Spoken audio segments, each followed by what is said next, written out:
Od gotovo pola miliona granata koji su pale na Sarajevo, najzloglasnije su vjerovatno one koji su pale na Markale 94. i 95. godine. Zvaničnici Republike Srpske negirali su odgovornost. Da li se sjećate da smo mi zahtevali da budemo deo istrage?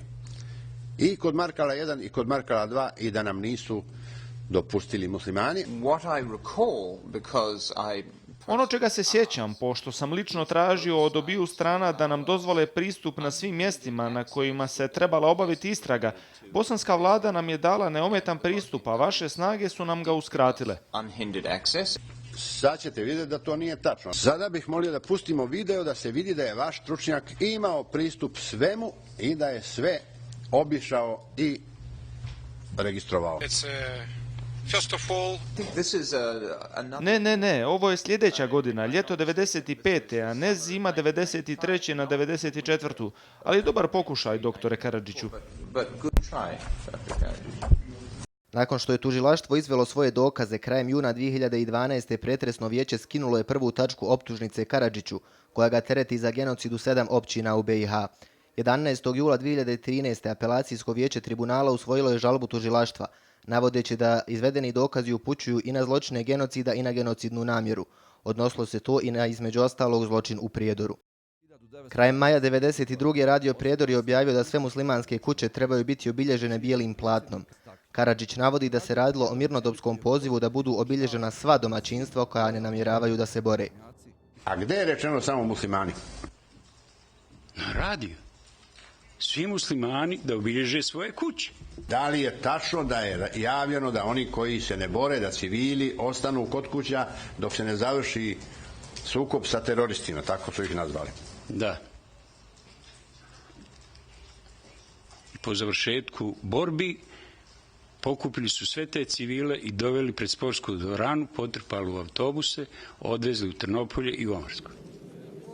Među zatvorenicima Omarske bio je i Mešanović. On je u ranijim svjedočenjima o svom boravku u tom logoru naveo da su logoraši bili razvrstani u 3 kategorije.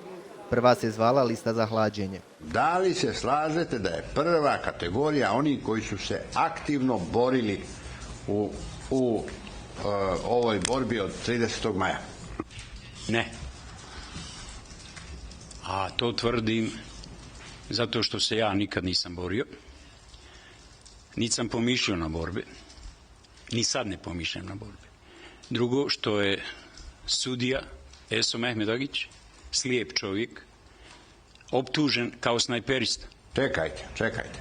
Da li u dokumentu koji ste vi komentarisali piše da su prva kategorija aktivni borci? Ja vam govorim, oni su optužili da su se neki ljudi borili. Ja o tome neću da komentarišem jer nisam ni učestvovao ni vidio. Otkud onda ove sad ljude što sam vam naveo da su u prvoj kategoriji? To sam ja. U prvoj kategoriji Eso Mehmedagić, dalje da ne idem, koji je bio slijep čovjek. Otkud svi doktori, otkud svi pravnici, otkud svi profesori, otkud svi inženjeri koji su nestali. Samo jedan je ljekar preživio. Na nekoliko stratišta u okolini Srebrenice ubijeno je po 1000 ljudi u periodu od dan ili dva. O logistici koja je stajala iza ovog zločina govorio je vojni analitičar Richard Butler. Ljudi u organima sigurnosti na nivou pukovnika Beare i pukovnika Popovića morali su na uobičajen, primjeren način proći kroz postupak zahtijevanja izdavanja goriva i municije. Ljudi koji su vozili mašineriju pravdali su vrijeme provedeno na zadatku i potrošeno gorivo. Rukovodstva četa navodila su tačno gdje se te mašine nalaze i na kojem zadatku. U tom kontekstu isti postupci i mehanizmi koji su korišteni za svakodnevne vojne operacije bili su primijenjeni i u provođenju zločina. Na pitanje predsjedavajućeg vijeća želi li reći da je naređenje za ubistvo bilo nešto što je naređeno kroz hijerarhiju Vojske Republike Srpske, svjedok odgovara: Moralo je biti tako. Radovan Karadžić se od početka suđenja, na kojem je još optužen i za udruženi zločinački poduhvat uzimanja osoblja UN-a za taoce, vodio taktikom odugovlačenja.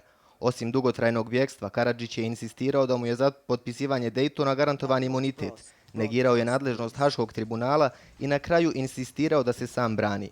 U toj odbrani je ili minimizirao ili u potpunosti negirao zločine, ili odgovornost za njih pripisivao međunarodnoj zajednici i bosanskoj strani. Tarik Durmišević, Al Jazeera.